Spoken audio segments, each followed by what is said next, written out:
Hello and welcome everybody. We're going to start our dyslexia training.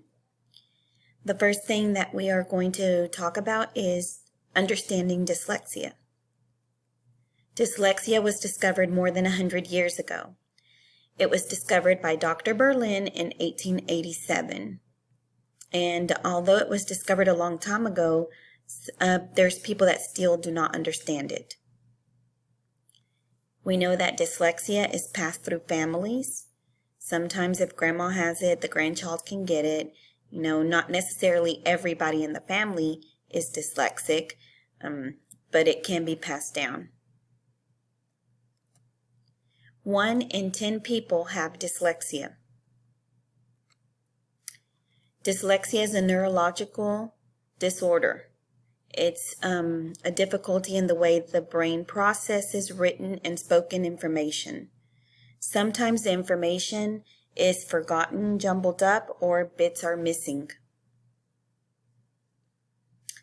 Some dyslexia warning signs: problems with reading. They could lose their place, misread, have limited comprehension. Difficulties when writing. Forgetting punctuation, finding the right words may be difficult, organizing ideas. Difficulty remembering sequences. They might have trouble remembering the alphabet in order, telephone numbers, days of the week, and months of the year. Tough tasks: recalling names, finishing on time, staying focused.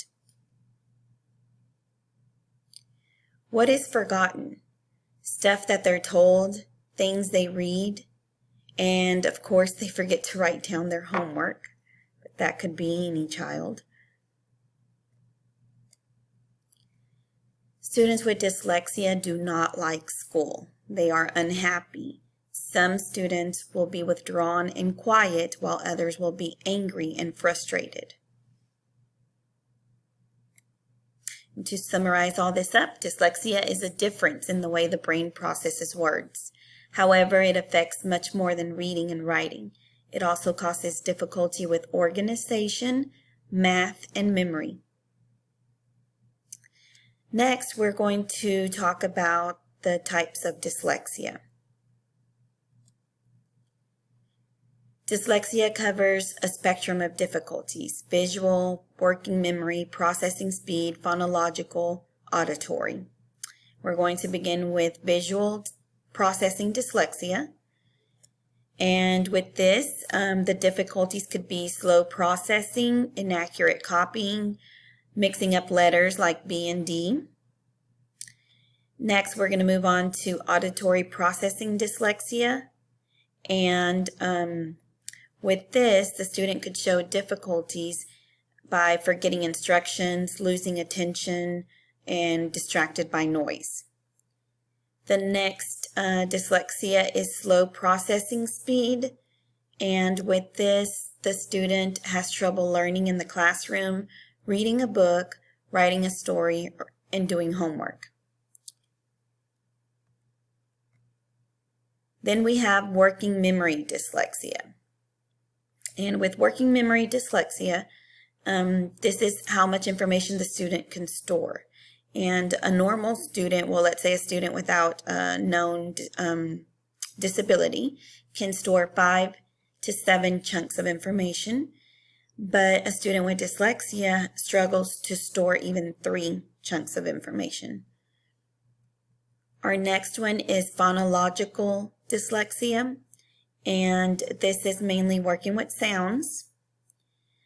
Phonological difficulties could include blending phonemes, splitting words into syllables, and rhyming words. They have difficulty rhyming. So to summarize this, every person is slightly different depending upon what sort of dyslexia they have. It is important to find out what type of dyslexia the student has. This will help them find out which learning approach will work best. And we have something we call a dyslexia screener, which we use to screen the first graders when we're screening for signs of dyslexia. Next, we're going to talk about what people with dyslexia are good at. So just because they have a disability does not mean that they aren't good at anything.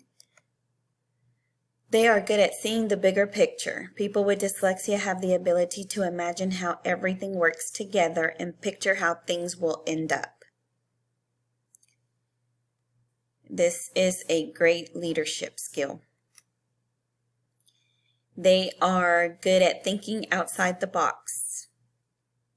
So, and it says, when I stare into space, ideas drop into my head. People with dyslexia are able to see things from a different angle and come up with unusual ideas.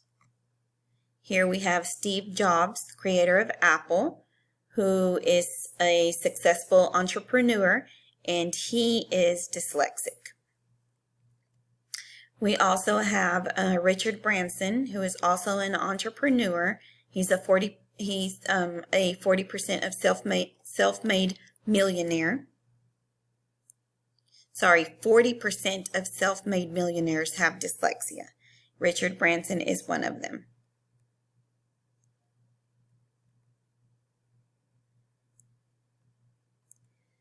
Some of the world's leading architects are also dyslexic. They have creative ideas. And even though dyslexia causes difficulty with the process of reading and writing, it doesn't stop them from being creative with words. So we still have poets, writers, and musicians that are also dyslexic. Famous actors with dyslexia. Here we have some: Whoopi Goldberg and Orlando Bloom are also dyslexic. People with dyslexia are often visual thinkers, and this makes them good at problem solving.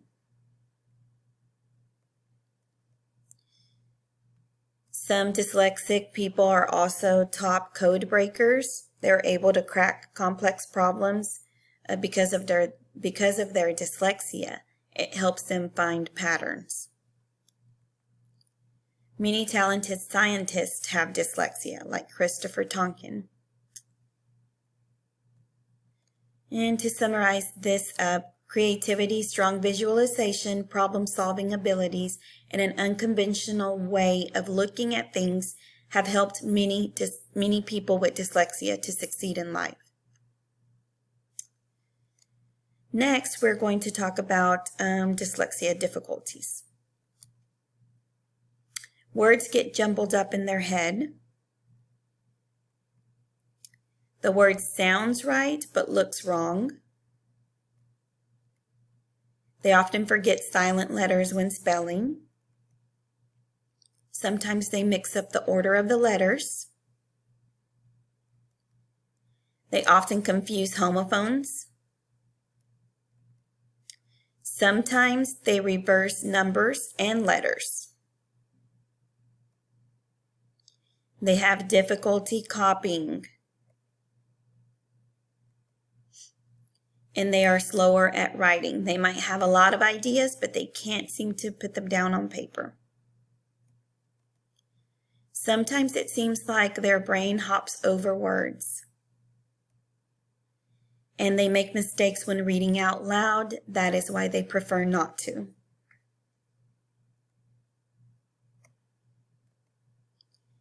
They can't focus when it's noisy.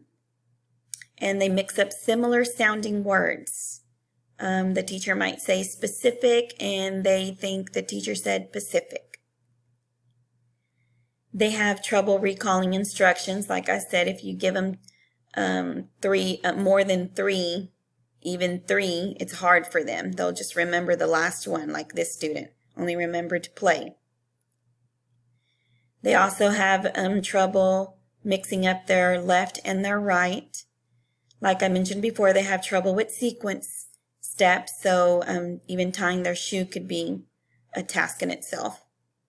Dyslexics are often losing things or forgetting things. They can have a good day or a bad day. So one day they can remember everything you've taught them, and the next day they've forgotten everything. Most children will show difficulties like this for a short while, but will quickly develop their abilities. For many children with dyslexia, the difficulties will be more severe and persistent, causing them to fall behind.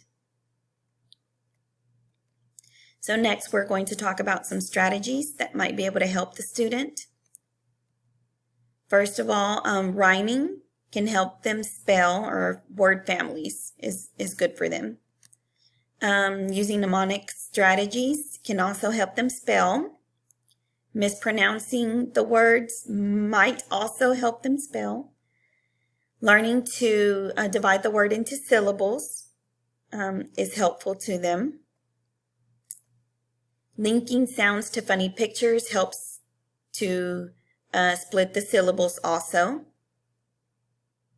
Linking pictures to words, like I said, is easy for them. Sometimes they'll have to remember a whole story, though, to be able to remember information. Again, picture linking is good for them, because they're visual. Looking at words and copying them is not an effective way for people with dyslexia to learn to spell, but there are many learning strategies that can help. What works best for dyslexia?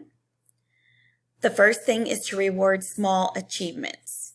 That is going to make them have more belief in themselves and then lead to success. Know how people with dyslexia learn. Small steps, logical structure, learning strategies, phonic patterns. Use a logical learning structure of systematic phonics. We immerse them in phonics whenever we are doing our lessons. Use multisensory learning. See it, say it, hear it, write it. Use an individualized approach as much as you can. Identify the student's difficulties, work at their pace.